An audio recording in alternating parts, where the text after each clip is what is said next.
High class 10, welcome to my channel. হ্যাঁ, তো তোমাদের পরীক্ষা তো আশা করি শুরু হয়ে গেছে, আর একটা দুটো পরীক্ষা হয়েও গেছে। তো আহ, আশা করছি কদিনের মধ্যেই কারো ফিজিক্স এক্সাম থাকবে, যেখানে চলতরিৎ বলে উদ্ধারটাও থাকবে, যেখানে রেজিস্ট্যান্স বলে ব্যাপারটাও থাকবে। ওই রেজিস্ট্যান্স নিয়ে আজকের ক্লাসটা, ইন্ট্রোটা দেখে আশা করি সবাই বুঝে গেছে। তো ইন্ট্রো আর থাম্বনেলটা দেখে আশা করি সবাই বুঝে গেছে। তো আমি বেশি বড় লম্বা করবো না ক্লাসটা, কারণ এই সময় বুক পড়াটাই সব থেকে বেটার অপশন ভিডিও দেখার চাইতে। যদিও এই জিনিসটা আমার বলার আছে বা নতুন কিছু একটা জানাবো বলে এসেছি, যাই হোক। তো রেজিস্ট্যান্স নিয়ে আমরা শুরু করি। তো রেজিস্ট্যান্সকে আমরা সাধারণত কিরকম ভাবে সিম্বলাইজ করি, না এরকম ভাবে, এরকম ঘেরকাটা ঘেরকাটা ভাবে সিম্বলাইজ করি। এবং আমরা এভাবেও একটা রেজিস্ট্যান্স দেখতে পাই, এবং মার্কেটে গেলে এইভাবেও রেজিস্ট্যান্সটা পাওয়া যায়। যদি মার্কেটে কেউ যাও গিয়ে বলো আমাকে 2 ওয়াটের বা 5 ওয়াটের রেজিস্ট্যান্স দাও, তাহলে দোকানদার কিন্তু এরকম ভাবে রেজিস্ট্যান্সটা দেবেন, মানে একটা সাদা ভাবে দেখবে যে এরকম ভাবে রেজিস্ট্যান্সটা পাওয়া যায়। তো রেজিস্ট্যান্স নিয়ে আমাদের কি খেলা আছে ভাই? কিছু নয় ভাই, রেজিস্ট্যান্স নিয়ে সিরিজ কানেকশন আছে, প্যারালাল কানেকশন আছে, বাস রেজিস্ট্যান্স, এটাই রেজিস্ট্যান্স। তো সিরিজ কানেকশন, প্যারালাল কানেকশন ভাই, সিরিজ কানেকশনে এত হয়, এই এম্পিয়ার ভাগ হয়, ভোল্টেজ ভাগ হয় ভাই, একদম এই আর কি। এটা ভাই দেখ সিরিজ কানেকশন আমি বলছি, দেখ এই অ্যাপ্রোচটা শোন। R1, R2, R3, ভাই ভাব, এটা একটা ছেলে, এটা একটা মেয়ে, এটা আর একটা ছেলে। এই ছেলেটা এই মেয়েটাকে ভালোবাসে, কিন্তু এই মেয়েটা এই ছেলেটাকে ভালোবাসে না, এই মেয়েটা এই ছেলেটাকে ভালোবাসে। এবার এই ছেলেটা অনেক কষ্ট সৃষ্ট করে একটা গিফট কিনলো, গিফট কিনে এই মেয়েটাকে ইমপ্রেস করার জন্য গিফটটা দিল। মেয়েটা গিফটটা নিয়ে নিল, নিয়ে মেয়েটা গিফটটা কি করলো, একে দিয়ে দিল এই ছেলেটাকে ইমপ্রেস করার জন্য। কারণ মেয়েরা ভাই নিজের পয়সা দিয়ে কিছু করবে না। তো এই গিফটটাকে কি ধরে নাম, অ্যাম্পিয়ার বা আই বা কারেন্ট। তাহলে এখান থেকে কি বোঝা গেল, যে দেখ ভাই, রোধগুলোর মধ্যে কারেন্টটা সমানই যাচ্ছে। দেখ এই এই আইটা তো আর দুভাগে ভাগ হয়ে যাচ্ছে না বা 3 ভাগে ভাগ হয়ে যাচ্ছে না, এই আইটাই এখানে যাচ্ছে, আবার এই আইটাই এখানে যাচ্ছে। অতএব আমরা কি জানতে পারলাম, যে সিরিজ কানেকশনের মধ্যে রোধটা কি হয় না, ভাগ হয়ে যায় না। রোধ বলছি মানে অ্যাম্পিয়ারটা ভাগ হয়ে যায় না, এটা সমানই থাকে, মানে এখানেও আই থাকলো, এখানেও আই থাকলো, এখানেও আই থাকলো।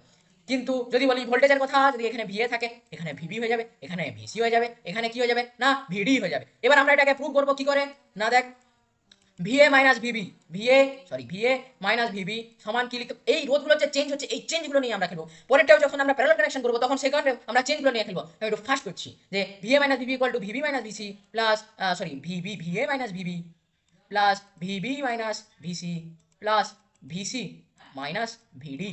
ওকে, তো ভিএ মাইনাস ভিবি কে আমরা কি বলতে পারি, যে এখান থেকে তো আই যাচ্ছে, আর এই পুরো রোধটাকে আমরা বড় একটা রোধ ধরে নিলাম। এই দেখ, এটা কি না আর কি না সিরিজ বা আর ইকুইভ্যালেন্ট, তাহলে আই ইন্টু আর ইকুইভ্যালেন্ট, এই দেখ, VA VB VB VC VC VD. এখানে দেখ R1 R2 R3 এর অ্যাক্রসের রেজিস্ট্যান্স গুলো আমরা কি দেখছি, R1 R2 R3, তাহলে এখানে কি লিখবো, I into R1 plus I into R2 plus I into R3। তো দেখ কেটে কুটে পরিষ্কার করে আমাদের কাছে আসবে কি না, আর ইকুইভ্যালেন্ট সমান R1 plus R2 plus R3।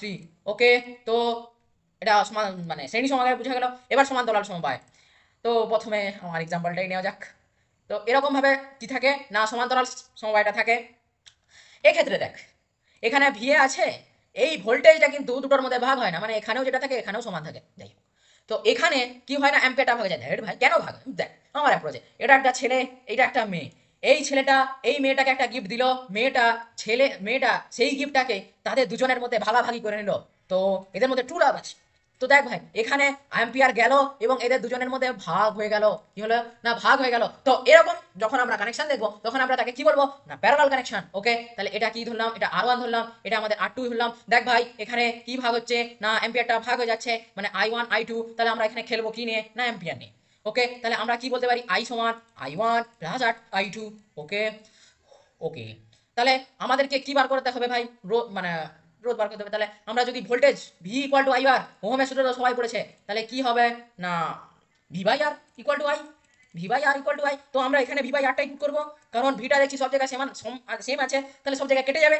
তাহলে V by R is equal to, মানে R equivalent is equal to V by R one plus V by R2 is equal to or 1/R equivalent সমান হচ্ছে কি 1/R1 plus কি হচ্ছে না 1/R2। তো খেলা শেষ। এখানে কি খেলা শেষ না ভাই, বলেছি 20 মিনিটের ভিতরে।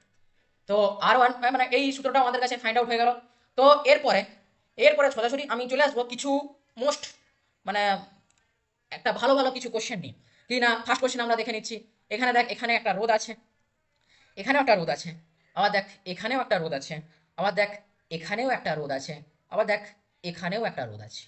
দেখ এখানে একটা রোধ আছে, আবার এখানেও একটা, মানে ভাই পুরো রোধে ভর্তি করে দিয়েছে। এটা কি 4, আমি ওহমটা লিখছি না, 4 3।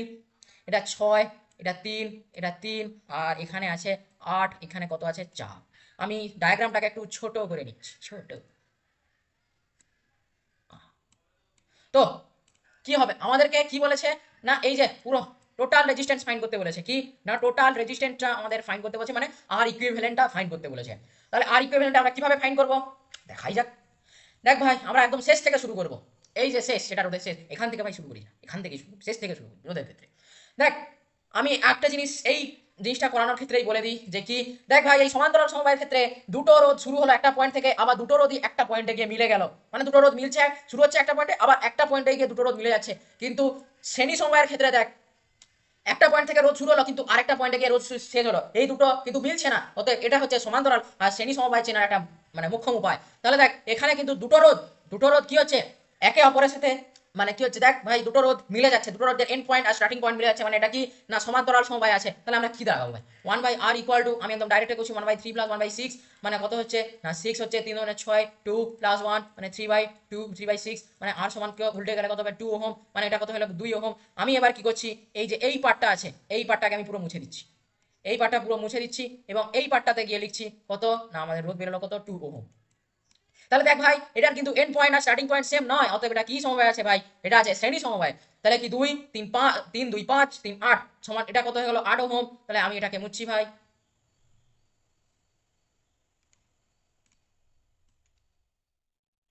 এটা হয়ে গেল 8 ওহম। দেখ ভাই, আবার এটা কিন্তু সমান্তরাল সমবায় আমাদের কাছে চলে এলো। তাহলে আমরা এখানে কি করব, আমরা এখানে করব যে এদের মধ্যে রোধটা বার করব। তাহলে আর সমান কি হবে না ওই 8/2 হবে, কারণ আমি যদি ফর্মুলা হিসেবে দেখাই 1/r ইকুয়াল টু 1/8 প্লাস 1/8, তাহলে কত হলো না আর সমান 8/2, এই তো না 4 ওহম আমাদের এলো। তাহলে 8/2 সমান 4 ওহম, মানে এই পুরো রোধটা কত দাঁড়িয়ে গেল 4 ওহম। আচ্ছা, আমি এটাকে আবার মুছে দিলাম। তাহলে আমাদের বাঁচলো কত ভাই, 2 ওহম, সরি 4 ওহম রোধটা বাঁচলো। মানে এখানে আমি 4 ওহম দিয়ে দিলাম, সমান কত হলো 4 4 8 4 12, মানে টোটাল রেজিস্ট্যান্স সমান কত হলো 12 ওহম। ওকে, এটা একটা প্রবলেম গেল, এরকম প্রবলেম দিতেই পারে, এটা একটু সাদা সাদা প্রবলেম ছিল। এবার আমরা একটু আপার লেভেল যাব, লেভেল আপ। আচ্ছা, লেভেল আপে কোন কোশ্চেনটা করা যায়, একটা কোশ্চেন খুঁজছি না, হ্যাঁ পেলাম। কি না ভাই, এরকম একটা রোধ আছে। আচ্ছা, এখান থেকে আবার দুটো রোধ বেরিয়েছে, এই দেখ একটা রোধ, এই দেখ আরেকটা রোধ। আচ্ছা, আবার দেখ এখান থেকে একটা রোধ বেরিয়েছে, এই দেখ এরকম। দেখ ভাই, এটাকে আমি কানেক্ট করে দিলাম। আচ্ছা, এটাকে নিয়ে গেলাম, এখানে দেখ একটা বিভব আছে, এটার সাথে এটা কানেক্ট করে দিলাম। ওকে, তো এই রোধটা আমাদের কত বলে দিয়েছে 2 ওহম, এটাও 2 ওহম, এটা বলে দিয়েছে 4 ওহম, এটা বলে দিয়েছে 1 ওহম। আচ্ছা, বলেছে এখান দিয়ে I1 যাচ্ছে, এখান দিয়ে I2 যাচ্ছে, আর এখান দিয়ে I1 যাচ্ছে। ও, এবার আমাদের প্রথম কোশ্চেনে আছে যে এদের মধ্যে টোটাল রোধটা কত। আচ্ছা, বলে দিই যে এখানে ভোল্টেজটা দিয়েছে 10 ভোল্ট, পরে কাজটা দিয়ে 10 ভোল্ট। আচ্ছা, এখানে তাহলে আমাদের টোটাল রোধটা কত আসবে না, এটা এটা কত, এটা কি আছে না এটাতে সিরিজ কানেকশন আছে, মানে 2 to 4 4 ওহম। আবার দেখ এটার সঙ্গে এটা টোটালের সঙ্গে এটা কি আছে না প্যারালাল কানেকশন আছে, মানে কত হবে 1/r ইকুয়াল টু 1/4 প্লাস 1/1, মানে ওই ধর না 5/4ই হবে। তো আর সমান কত হবে, আর সমান হবে 4/5, 4/5 ওহম। আমাদের এটা বেরিয়ে গেল, এটা দেখ 4 ওহম দেওয়া ছিল, তাহলে এটা আবার সিরিজ কানেকশন, তাহলে 4/4 4 প্লাস 4/5 সমান হচ্ছে কত 24/5 ওহম। বেরিয়ে গেল তো, হ্যাঁ বেরিয়ে গেল। তো এবার জিজ্ঞাসা, এটা তো বেরিয়ে গেল সাদা সাপটা, মানে এটা বের করাতে পারবো না। এবার এখানে জিজ্ঞাসা করেছে যে এই পুরোটার মধ্যে, পুরো সার্কিটটার মধ্যে প্রবাহিত কারেন্ট কতটা হবে। না কি করবো ভাই, 24, মানে আমরা কি ফর্মুলা শিখেছিলাম, ভি ইকুয়াল টু আই আর। তাহলে আই সমান কি না V/R, ভি মানে কত আছে 10 ভোল্ট, 10 ভোল্ট 10 বাই কি করবো না আর, আমাদের যত বেরিয়েছে 24/5 ইজ ইকুয়াল টু আই। তাহলে আই সমান কত বেরোলো, আই সমান বেরোলো 50/24 অ্যাম্পিয়ার। ওকে, এবার এবার আমাদের কি জানতে চেয়েছে, এবার আমাদের জানতে চেয়েছে যে এই যে I1 I2 এখান দিয়েও একটা খেলা বলেছে, ওটাই এবার জানতে চেয়েছে কি না I1 is to I2 value, বা I2 ইস টু I1 এর ভ্যালুটা কত হবে। ভাই sub, I2 is to I1 বের করাতে হলে তো অনেক হেপা করতে হবে, অনেক ঝঞ্ঝট আছে ভাই। ভাই কোনো ঝঞ্ঝট নেই, একদম সিধা রোধের যেটা অনুপাত ওটা যদি আমরা অনন্য নিয়ে নেই তাহলে সেটাই হয়ে যাবে আমাদের কিসের অনুপাত না কারেন্টের অনুপাত। তাহলে এখানে এই 2 2 নিয়ে করলে হবে না, 2 2 4 নিয়ে করতে হবে, মানে এখানে টোটাল রেজিস্ট্যান্স ক্যালকুলেট করতে হবে না 2 2 4।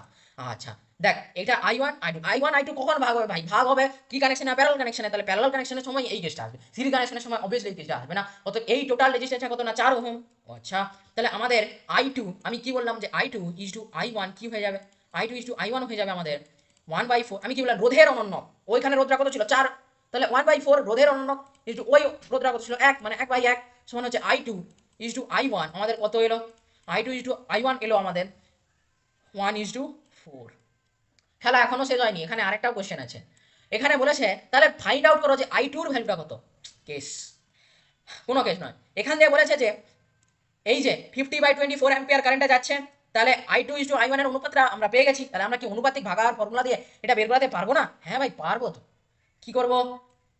সিম্পল ভাই, আমরা প্রথমে আনুপাতিক ভাগাহারটা ক্যালকুলেট করে নেব। কত না আমাদের I2 এর ক্ষেত্রে বের করতে বলেছে, তাহলে I2/I1 প্লাস I2 সমান কত হবে না 1/5 এসে গেল আমাদের 1/5। তাহলে I2 সমান কত হবে না 1/5 ইন্টু এইটা, মানে 1/5 অংশ আর এটা এ নিচ্ছে, তাহলে 50/24 সমান কত হলো না 10/24 কি না অ্যাম্পিয়ার। ওকে, তো এরকম কিছু কিছু কোশ্চেন থাকতেই পারে ভাই, এই কোশ্চেনগুলো খুব ইজিলি সলভ করা যাবে, আমি দেখিয়ে দিলাম। যদি কারো বুঝতে অসুবিধা হয় আবার বলে দেখিস। এইটা মনে রাখিস যে I2 ইজ টু I1 হোক বা I1 ইজ টু I1, মানে যখনই আমাদের কারেন্টের অনুপাত বলবে তখন আমরা কি করে দেবো, ওই যে ওই রোধটা আছে ওই রোধটাকে অনুমান করে দেবো, মানে 1/4:1। হ্যাঁ, পরে প্রুফ দেখানো হবে কবে না সেকেন্ড সেমিস্টারটা সেকেন্ড সামেটিভটা দিয়ে আয় তারপরে দেখ। আপাতত এটা মনে রাখ। তো আমাদের এগিয়ে যাই থার্ড কোশ্চেনের দিকে। থার্ড কোশ্চেনটা কি ভাই, ভেরি সিম্পল কোশ্চেন। এরকম একটা রোধ আছে, এরকম একটা রোধ আছে, এরকম একটা রোধ আছে। আচ্ছা, এটা বলেছে 1 ওহম, এটা বলেছে 2 ওহম, এটা বলেছে 3 ওহম, আবার বলেছে এইটা একটা ব্যাটারির সঙ্গে কানেক্ট আছে, 12 ভোল্ট ব্যাটারি। ইলেকট্রনিক্স লাভারদের খুব মানে বড় লাভার 12 ভোল্ট ব্যাটারি নিয়ে খেলা করা। তাহলে তো আমাদের টোটাল রেজিস্ট্যান্সটা কত আসবে? টোটাল রেজিস্ট্যান্স আসবে 1 + 2 + 3 মানে 6 ওহম। ভাই এটা বাচ্চার জিনিস হয়ে গেছে, এখন বলার দরকার নেই। তাহলে আমাদের এইখান দিয়ে প্রবাহিত অ্যাম্পিয়ারটা কত আসবে, মানে I সমান কি কত আসবে 12/6 V/R সমান কত হবে 2 অ্যাম্পিয়ার। 2 অ্যাম্পিয়ার প্রত্যেকটার মধ্যে আছে। কোশ্চেনটা বলেছে মানে আমাদের এইগুলো তো কোশ্চেন, মানে এটা একটা, এটা এক নাম্বার, এটা এক নাম্বার, আর আবার এটাই এক নাম্বার। বলেছে এখানে তুমি পাওয়ারটা ফাইন্ড আউট করো, এখানে পাওয়ারটা কত হবে। তো পাওয়ারটা ফাইন্ড আউট করবো কি করে না, আমরা পি এর দুটো ফর্মুলা শিখেছিলাম, P = I × V শিখেছিলাম না। তাহলে I × V, আবার পি এর আরেকটা ফর্মুলা শিখেছিলাম, P = I²R। ভাই আমরা দেখছি কি আমাদের এখানে আইটাও দিয়ে আছে, আমাদের এখানে আরটাও দিয়ে আছে, আমরা কেন খাটবো? এই কারণে আমার ভোল্টেজ বার করাতে হবে আবার, কেন খাটবো? তাহলে P = কত না 2² মানে 4 × R, এখানে কত এই মানে রোধের অ্যাক্রসে, ভাই দেখ রোধের অ্যাক্রসে পাওয়ার আউটপুটটা বের করতে হবে। তাহলে কত হবে না 4 ওয়াট। আবার দেখ P = IV ফর্মুলাটা দিলেও কিন্তু আমরা এটা বের করতে পারবো। যদি আমাদের এখানে বলে দিত যে রোধের অ্যাক্রসে ভোল্টেজটা বের করো, তখন আমরা কি করতাম? এই কোশ্চেনটা দিয়ে দুটোই শর্ট হবে।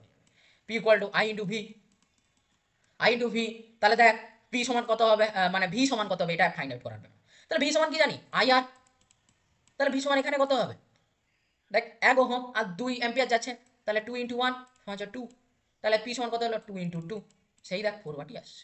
সব ক্ষেত্রে প্রত্যেকটা ক্ষেত্রেই এভাবে আমরা পাওয়ার আউটপুটটা বের করতে পারবো। তো ভাই আমার ভিডিও এখানেই শেষ, আমার বলার বক্তব্য এখানেই শেষ। তো সবাইকে বি ওয়েল, মানে best of luck for your exam.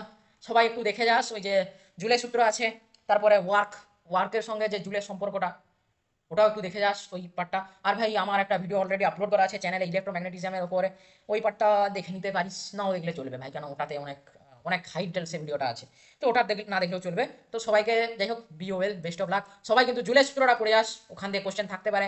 এই রোধের আরেকটা সূত্র বলে দিচ্ছি, রোধের কি সূত্র ছিল না R = ρL/A, এটা দিয়ে কিন্তু কোশ্চেন পড়ে। কি কোশ্চেন পড়ে না বাল্বের ফিলামেন্ট দিয়ে কোশ্চেন পড়ে। একটা বাল্বের ফিলামেন্ট সরু, একটা বাল্বের ফিলামেন্ট মোটা, একটা বাল্বের ফিলামেন্ট সরু আর একটা বাল্বের ফিলামেন্ট মোটা, দুটোর মধ্যেই সমান প্রবাহ মাত্রা যাচ্ছে, দুটোর মধ্যে সমান প্রবাহ মাত্রা যাচ্ছে।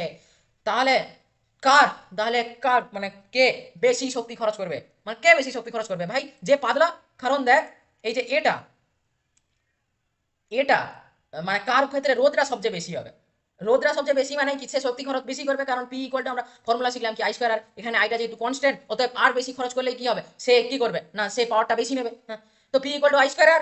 এখানে দেখ ভাই যে ক্ষেত্রফলটা আছে এই ক্ষেত্রফলটা কিন্তু কম, দেখ ভাই দুটোরই লেন্থ কিন্তু সমান সমান বলে দিয়েছে, মানে এইটা আমার কনস্ট্যান্ট, মানে আর এক্ষেত্রে কি হলো বেড়ে গেল ভাই। এক্ষেত্রে দেখ দেখ দেখ এ এটা কি না বেশি, মানে এক্ষেত্রে এটা কি বেশি আর এখানে কমে গেল, মানে এ আমাদের কম ওয়াট নেবে আর এ আমাদের বেশি ওয়াট নেবে, পাওয়ার এ বেশি কনজিউম করবে, এ পাওয়ার আমাদের কম কনজিউম করবে। ওকে, এটা যেন মনে থাকে, ঠিক আছে। আর একটা জিনিস না আইটা, এই যে আই আছে, আই প্রপোর্শনাল টু কিন্তু এ হয়, মানে যত ক্ষেত্রফল বাড়বে তত আইটা ভালো, মানে কারেন্টটা তত ভালোভাবে যাবে, যত ক্ষেত্রফল কমে যাবে তত কারেন্ট কম যাবে। ওকে, তো বলার এটাই ছিল। তো আজকের ভিডিও এখানেই শেষ।